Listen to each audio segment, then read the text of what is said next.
the brother Amir have asked us a question. Can I invest with RRSP? So for the day one, no, but we are working with the Ontario Security Commission to get the RRSP approval. Inshallah, once we get this rollout done, we will be working on the RRSP and TFSA and all that. Inshallah, that will be coming, Amir bhai. Um, all right, and then I saw another question. Yeah, Bharat bhai, if please I just wanted to just, go if ahead. you don't mind, I was looking at these two things I wanted to explain. One question was there regarding the price of the share or the token, how we have drive it, right?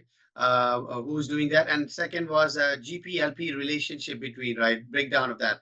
Yeah, So just to explain that, if you, with your permission, if you allow me, if I can please, elaborate that on that. please go ahead. So Go ahead. the GP and LP is the two entities basically. That's a that forms which is as per the corporation, right? One is a limited partnership, meaning that nothing will happen to them. They are the investors, they are the owners of the property, they are basically owning that entity, this asset basically. The GP general partnership is basically executing all the day-to-day operation and executing the business plan to achieve that. In our scenario, we're looking at it. It's a vacant land right now. It needs to be finished into the obviously the rendering that you have seen, which is Atif Bhai have described it, 8 units, 3-story building, right? So the GP will be basically doing that. So what happens is the funds and everything is in the LP account. All the funds are waiting there in the escrow account. As the progress of the project happens, there are drawers for the money, meaning that let's say that we have finished the framing aspect. Certain amount of money will come from the escrow account, goes into the GP account.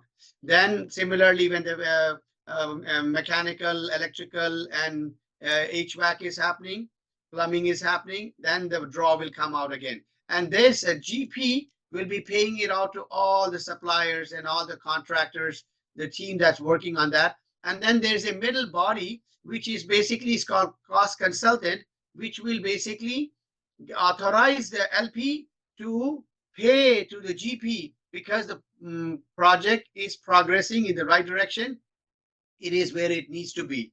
That basically is a relationship. So the money stays in the LP. The money comes to the GP as the progress proceeds. Until unless they do their KPI, they will not get the funds. Meaning that they have to perform. Meaning that foundation or framing has to be completed. It has to be passed by the city. Only then next batch of money will come in.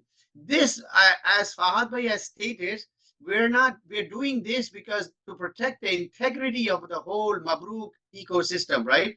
This is a real estate project. We'll be doing so many different projects into agriculture, medical research, into expansion of businesses. Everybody will have it. Three layers. I'm going a little sidetrack. Three layers of compliance. One is the Sharia compliance. As you're well aware, it should be halal and it should be complied with the Sharia. Second thing is government regulation. Third thing is the industry specialist. Meaning in this, a person who's a cost consultant is a specialist. We, as being in the industry for well over 35 years, are basically industry specialists for that. When we go to the farming, that farming industrial person will be managing and controlling the project. Now, just want to go quickly and say that how that basically the value of that asset, the share is came up is by the asset. How much is it worth? That's how we are basically doing. In our example, that the cost of the construction plus the land value combined, that is a starting point of the share.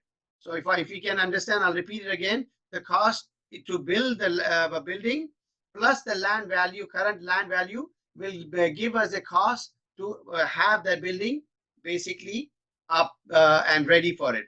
Then the value, which is the future value, is based on the income that we are generating, which I previously explained. So that's a relationship and that's equity. As being the Sharia compliance, there is no speculation here. So as long as the asset grows, the value of the shares are growing. Obviously, vice versa. This is tijarat. If the value of the asset goes down, the share prices will be going down. But there's no speculation in this because it's asset backed. Sorry, I've taken a little bit time out. No problem.